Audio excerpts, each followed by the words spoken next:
Assalamualaikum warahmatullahi wabarakatuh. Salam sehat untuk panjenengan semua, Bapak Ibu, eyang-eyang yang saya hormati, juga anak dan cucu yang sedang mendampingi orang tuanya menonton video ini.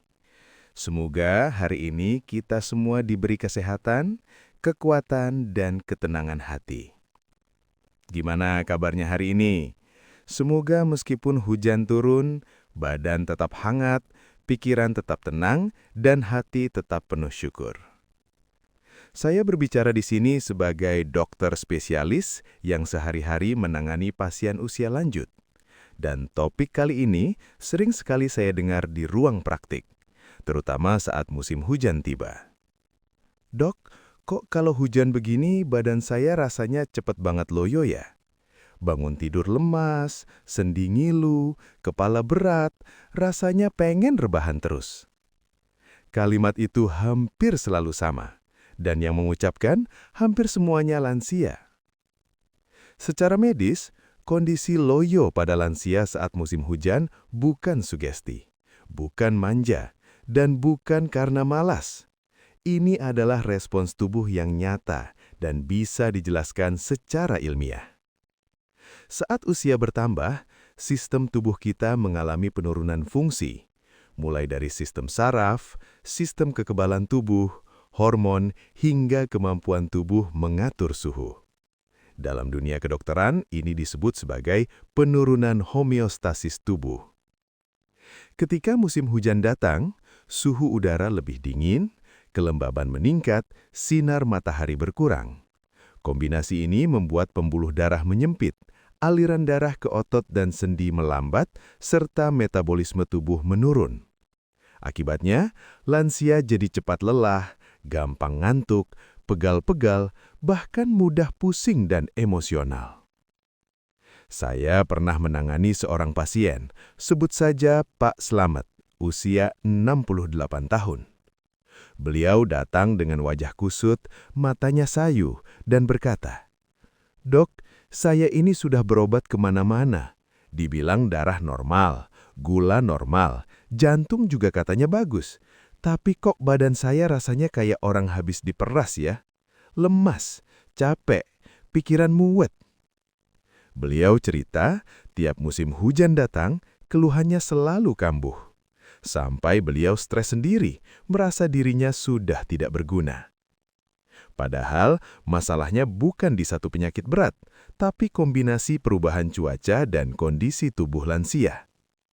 Saat hujan, tekanan udara turun. Ini mempengaruhi sendi, terutama pada lansia yang punya riwayat rematik, asam urat, atau osteoartritis. Itulah sebabnya sendi terasa nyeri, kaku, dan ngilu seperti ditusuk-tusuk. Selain itu, paparan sinar matahari yang minim membuat produksi vitamin D menurun.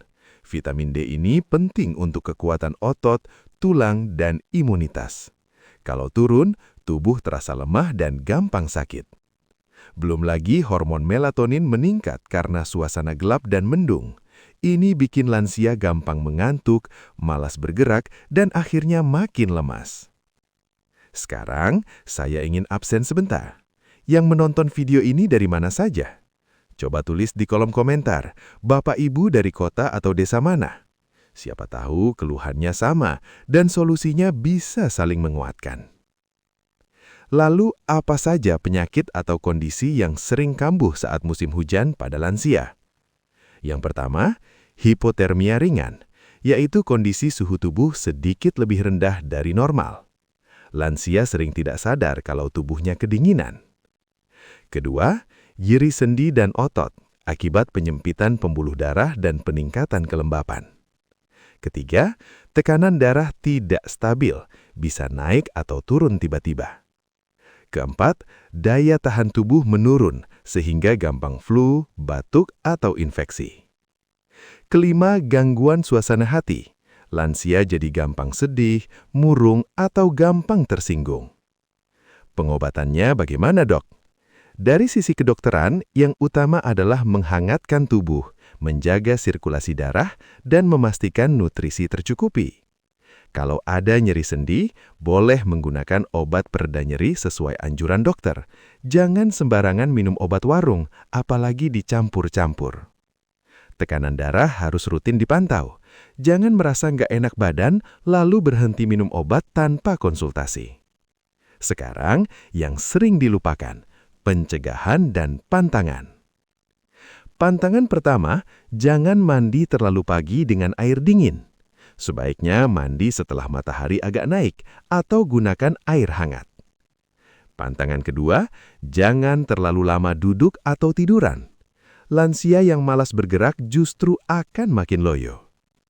Pantangan ketiga, hindari makanan tinggi lemak jenuh dan gula berlebihan saat cuaca dingin karena memperberat kerja metabolisme. Pantangan keempat, jangan begadang. Tidur larut bikin hormon makin kacau. Sekarang, kita bahas apa saja yang bisa dilakukan di rumah. Pertama, lakukan gerakan ringan setiap pagi, seperti peregangan tangan, leher, dan kaki selama 10 hingga 15 menit. Tidak perlu berat, yang penting rutin.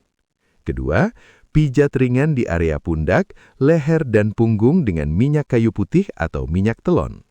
Pijat membantu melancarkan peredaran darah. Ketiga, gunakan pakaian hangat berlapis, terutama di pagi dan malam hari.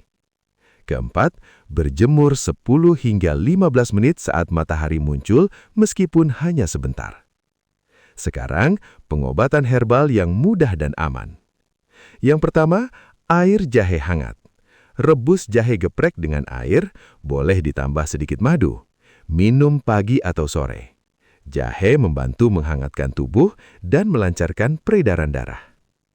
Yang kedua, kunyit dan temulawak. Baik untuk sendi dan daya tahan tubuh. Yang ketiga, teh serai hangat. Aromanya menenangkan, membantu relaksasi dan tidur lebih nyenyak. Yang keempat, madu murni 1 sendok sebelum tidur untuk stamina. Semua herbal ini bukan pengganti obat dokter, tetapi pendamping agar tubuh lebih kuat. Pak Slamet yang tadi saya ceritakan, setelah kami atur pola aktivitas, makan, istirahat, pijat ringan, dan minum jahe rutin, dalam 2 minggu beliau bilang, "Dok, rasanya badan saya kok lebih enak? Hujan masih turun, tapi saya nggak selemes dulu." Artinya apa? Bukan hujannya yang bikin sakit, tapi cara tubuh kita menghadapi hujan. Sebagai penutup, saya ingin menyampaikan pesan untuk Bapak Ibu lansia dan keluarga. Jangan pernah merasa diri ini lemah, tidak berguna, atau menjadi beban. Loyo saat musim hujan bukan tanda akhir, tapi tanda tubuh minta diperhatikan.